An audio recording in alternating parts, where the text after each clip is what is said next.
आपके साथ कुछ ऐसा करना,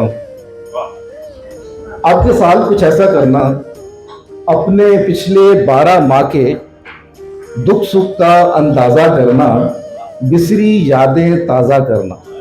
सादा सा एक कागज लेकर भूले बिसरे पल लिख लेना, अपने सारे कल लिख लेना, फिर उस बीते एक एक पल का, अपने गुजरे एक एक कल का एक एक मोड़ इहाता करना, सारे दोस्त इकट्ठा करना, सारी सुबह पास बुलाना, सारी शामें हाजिर रखना, फिर मोहतात कयास लगाना, फिर मोहतात कयास लगाना।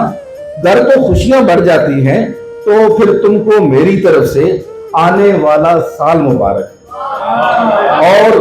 और अगर गम बढ़ जाए तो मत बेकार तकल्लुफ करना, देखो फिर तुम ऐसा करना, मेरी खुशियां तुम ले लेना, मुझको अपने गम दे देना, अब के साल कुछ ऐसा करना।